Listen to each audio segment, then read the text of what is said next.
One day, Edward was talking to Trevor when Douglas steamed by. He was pulling a train of heavy coal trucks.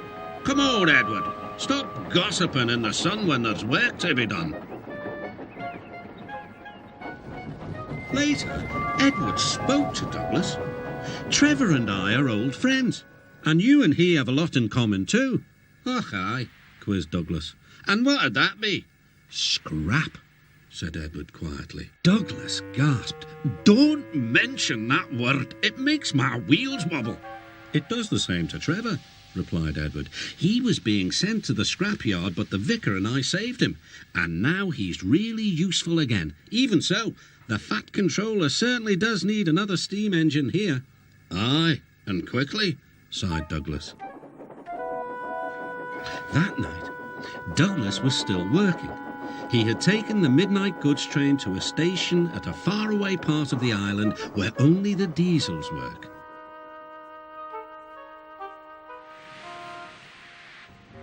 He was just shunting, ready for his return journey, when... "That sounds like a steam engine," he thought. The hiss came again. "Who's there?" asked Douglas. A whisper came. "Are you a Fat Controller's engine?" "I intruded it." "Thank goodness.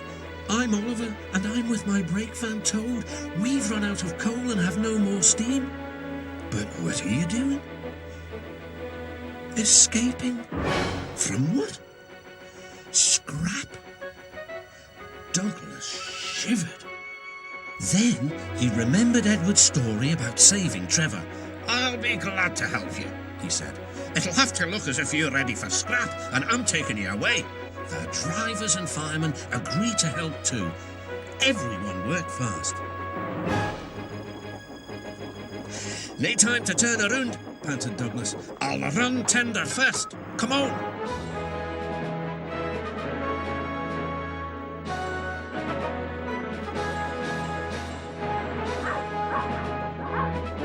But before they could clear the station, they were stopped. "Aha!" exclaimed the foreman. "A Great Western engine and a brake van too. You can't take these." "Ah, but they're all for us," said Douglas's driver. "See for yourself." The foreman looked all over Oliver. "Seems in order." "Right, away, guard."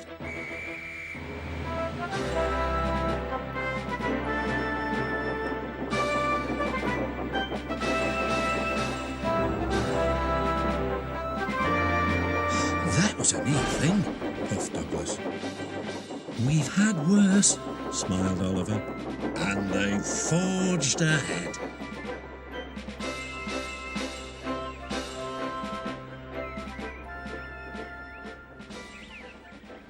It was daylight when their journey ended. "We're home," cried Douglas. "Shh," said his driver. "There are the works. We'll find a place for Oliver." Oliver said goodbye and thank you, and Douglas puffed away. The next day, Douglas told the other engines all about Oliver. "The Fat Controller will have to know," said James. "Douglas should tell him at once," added Gordon. "Well, here he is," said a voice. "Now, what's this all about?" "Beg pardon, sir, but we do need another engine." "Yes, sir," ventured Gordon. "A steam engine, sir." "I'm afraid that unless one is saved from scrap, there's little hope." "But, sir," burst out Douglas, "one has." "Yes, indeed, and thanks to you, Douglas, he is now at our works. Oliver is just what we need for Duck's branch line." Everyone cheered. Now Oliver and Toad are mended and painted in full Great Western colours. Duck and Oliver are happy on their branch line. The others laughed at first and called it the Little Western. Duck and Oliver were delighted, and so the Little Western it will always be.